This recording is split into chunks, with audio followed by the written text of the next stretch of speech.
On the outskirts of the old city, far from the noise and lights, stood an abandoned palace for more than 100 years. Its tall walls were cracked, its windows shattered, and its garden had turned into a dry land where dead trees intertwined like bony fingers emerging from the soil. The people in the neighborhood avoided even looking at it. Some said a wealthy family had lived there and suddenly vanished on a mysterious night. Others claimed to have heard screams coming from it during stormy nights. As for the children, they dared each other to approach its rusty iron gate, then ran away before touching it. Miriam had heard those stories since her childhood. Her grandmother used to warn her, "Do not go near that place. Some doors, once opened, do not close easily." But Miriam grew up thinking it was all just old myths. One autumn evening, she was sitting with Samer and Layla in a small cafe near the old district. The sky was overcast, and the air carried the scent of approaching rain. Samer, scrolling through his phone, said, "What do you think of a crazy idea? Let's enter the abandoned palace and film an adventure." Layla laughed nervously. "You're joking, right?" But Miriam felt something strange, a curiosity mixed with an unexplained attraction.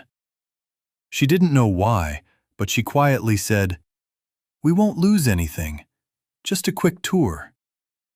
Layla paused, then reluctantly agreed. There was an old fear inside her, but she did not want to seem weak.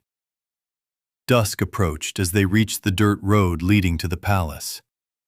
Each step made the city behind them seem farther away. No car sounds, only the whistling of the wind among the dead trees.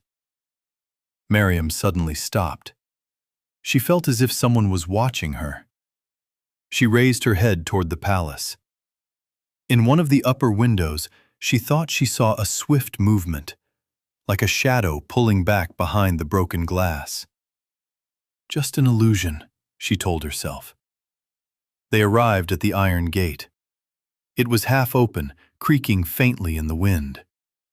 Samer pushed it with his hand, and the sound of metal scraping rose like a long scream.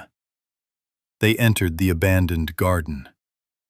The ground was covered in dry leaves that cracked under their feet. In the middle, a stone fountain was filled with dark, stagnant water, reflecting the palace like a distorted image. The closer they got to the main door, the heavier Miriam felt. It wasn't just fear. It was a sense that the place recognized her. Samer reached out and pushed the massive wooden door. It opened slowly, as if it hadn't been opened in ages. The moment Miriam stepped inside, the temperature dropped suddenly.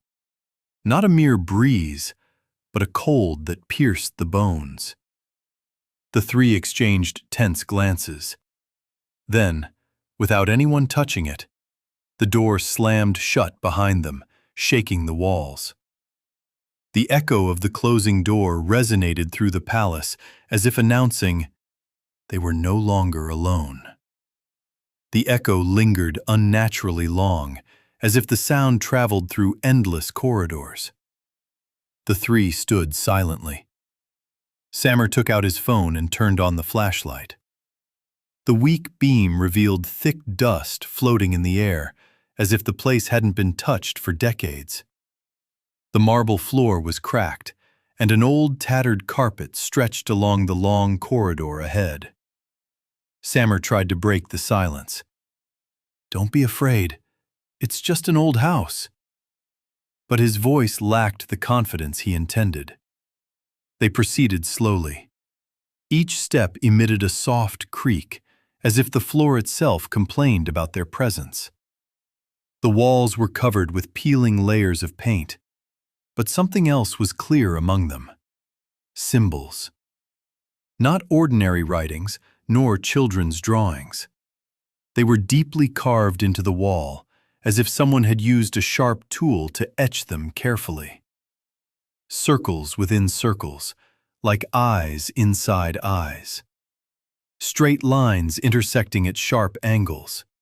Shapes resembling claws or hands. Miriam stepped closer, running her fingers over one of the symbols.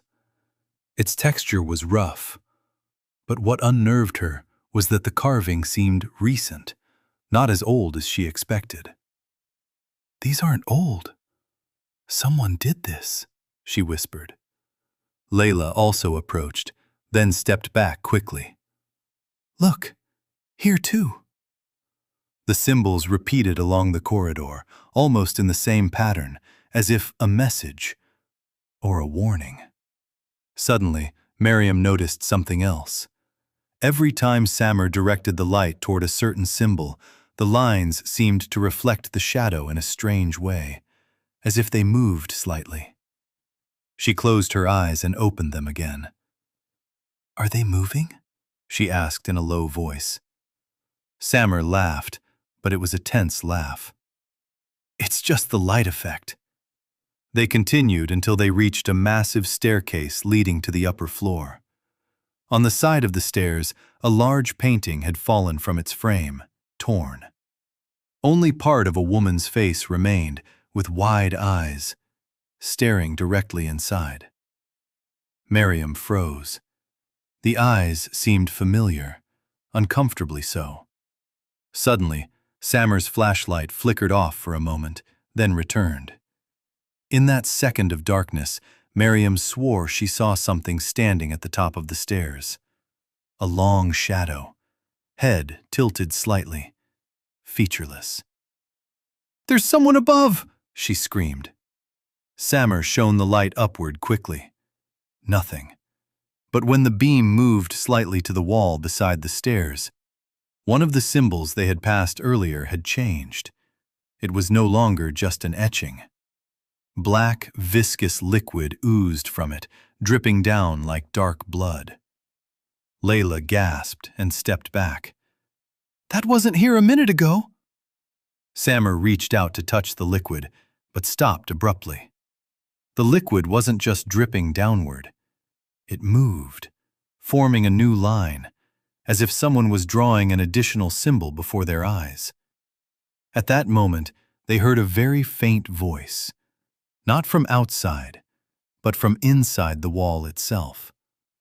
A whisper, as if the stones were breathing. The whisper was unintelligible, but it was real. A soft scratching sound, as if something moved inside the wall. Samar took a step back, his flashlight focused on the symbol forming before them. The black liquid suddenly stopped, then began retracting as if it had never existed.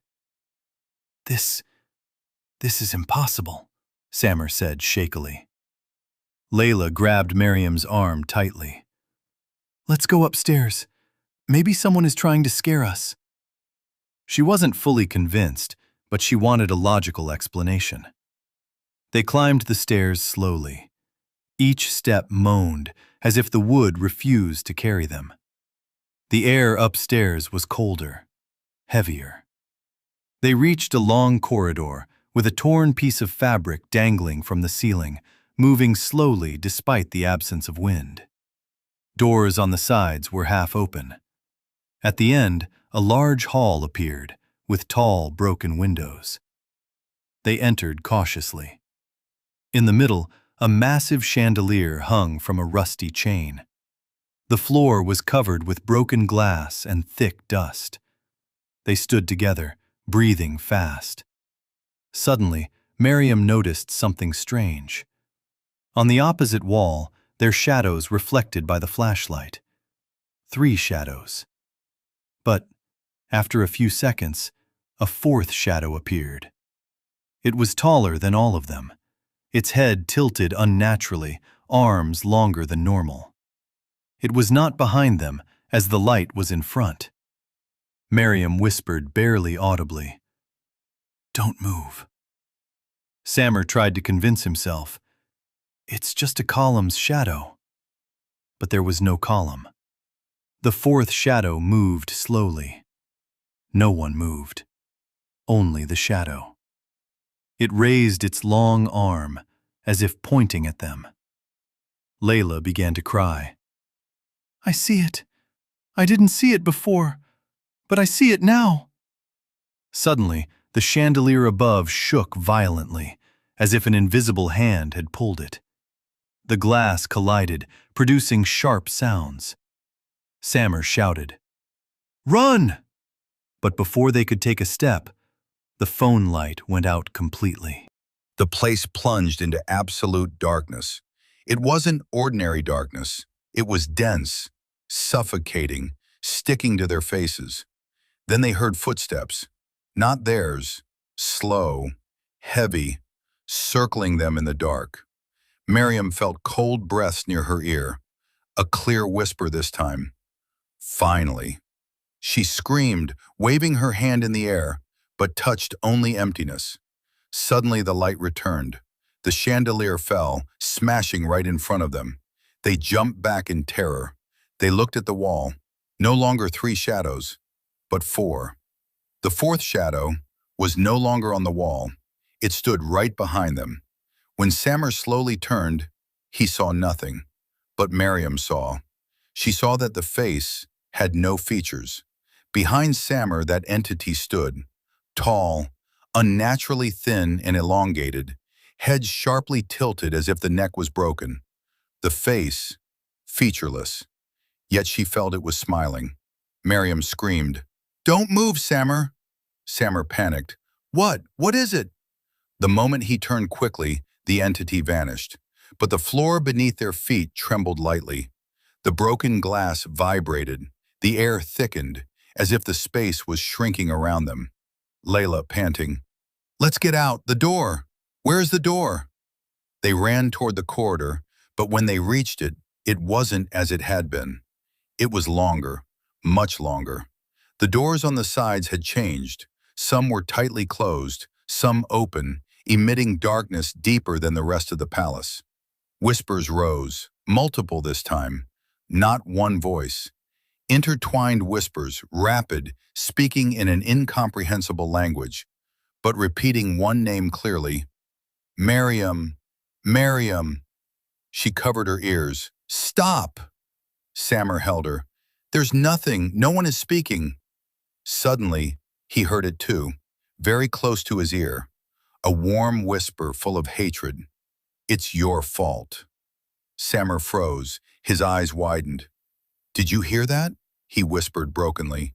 Layla trembled. Looking at the walls, the symbols were now moving, twisting slowly like black worms sliding over the old paint. Then something more terrifying happened. A door appeared in the middle of the corridor. A door that hadn't been there moments ago. Wooden, old, covered with the same symbols they saw downstairs. Layla, "It wasn't here. I swear it wasn't here." Before they could decide what to do, the door opened slowly by itself. Inside, a small room with a long mirror. The mirror drew Miriam as if calling her. She stepped closer unconsciously. She saw her reflection, but something was off. Her reflection was not scared. It was smiling. A cold, wide, inhuman smile. Then the reflection began to whisper, while Miriam's real lips did not move. "Stay. He wants you." Miriam screamed and stepped back, bumping into Sammer. At that moment, the door slammed shut behind them. The lights went out again. In the darkness, they all felt one thing clearly. They were no longer just 3. Someone stood among them, touching their shoulders, breathing with them, waiting for the right moment. A clear voice emerged from the darkness. "You will not leave unless I allow you." After that terrifying whisper, the air around them felt cut off. Layla struck the door with her hands. "Open! Open!" But the door did not respond, as if it was no longer a real door, but a solid wall. Sammer started hitting it with his shoulder with all his strength until a faint cracking sound was heard. At that exact moment, the light returned and the strange door vanished. The corridor returned to its original state, as if nothing had happened. They didn't wait for an explanation. They ran at full speed toward the stairs, then to the ground floor. Heavy footsteps followed them from above. Slow, deliberate, not fast but confident. When they reached the main door, it was tightly closed. Miriam cried, "No, no!" Suddenly, one of the side windows burst open, and its glass shattered outward, as if pushed by an unseen force. Samar didn't hesitate. He grabbed Layla's hand first, helped her out, then exited himself. Finally, Miriam. As soon as they were several meters away from the palace, the door slowly opened again. But no one came out. They ran without looking back until they reached the main street. Only there did they stop, panting, clothes covered in dust. They looked at the palace from afar. It was completely still, as if it hadn't embraced terror minutes ago. Samar tried to appear strong. "It's over. We got out." But Miriam didn't feel it was over. That night, nightmares began. Miriam woke at 3 a.m. with a heavy feeling on her chest. She slowly opened her eyes, and the shadow stood in the corner of her room. Same height, same tilted head. It did not move, just watched. She tried to scream, but no sound came. Then, it vanished suddenly. In Samar's house, slow footsteps were heard in the corridor leading to his room. He thought his father was awake, but when he opened the door, the house was completely dark. At Layla's house, she woke to a continuous scratching behind her room door. When she turned on the light, she saw the same symbols from the palace carved deep into the wood. The next day, they met, pale. None of them wanted to admit it, but they all knew the truth. The thing had not stayed in the palace. It had left with them. The next night was worse. While Miriam looked at her mirror before sleep, she didn't see her reflection. She saw the palace, as if the mirror had become a window.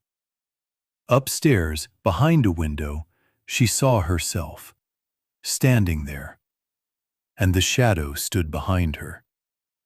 Then the voice whispered again, this time directly inside her head. "You are the gate." Miriam fell to the ground, screaming. At that moment, the three realized something terrifying. Escaping the place does not mean escaping what dwells there. They had to find a solution before one of them became part of the palace forever. After Miriam collapsed in front of the mirror, there was no room for doubt. What happened was not just fear or a shared illusion. It was real, something that fed on their fear. The three gathered the next morning, faces pale, eyes hollow from sleepless terror. None had slept. Samar, voice broken. "We need help. This is bigger than us." Layla remembered a well-known elderly sheikh in their city, calm and composed, whom people consulted when in spiritual distress. They didn't hesitate long. They visited him after sunset. The place was simple, with the scent of musk in the air. The sheikh listened without interruption, eyes steady, as if understanding what was unspoken. When they finished, a heavy silence prevailed. Then he spoke calmly. "Some places carry traces of ancient harm, and when one enters them without protection, something from them may cling. But nothing is stronger than the words of God." He looked directly at Miriam. "You are affected most, because it tried to make you a gate." Her body trembled. They sat before him, and he closed the door. He began reciting the Quran in a deep, steady voice. Initially, the voice was calm, but each verse seemed to strike something invisible in the room. After minutes, Miriam felt extreme weight on her chest. Her breath quickened, hands trembling violently. Suddenly, the room temperature dropped. The lamp above flickered. Samer felt dizzy, and Layla began crying without knowing why. The sheikh continued reciting, his voice gaining strength and stability. Miriam suddenly shouted in a voice that was not hers. "Stop!"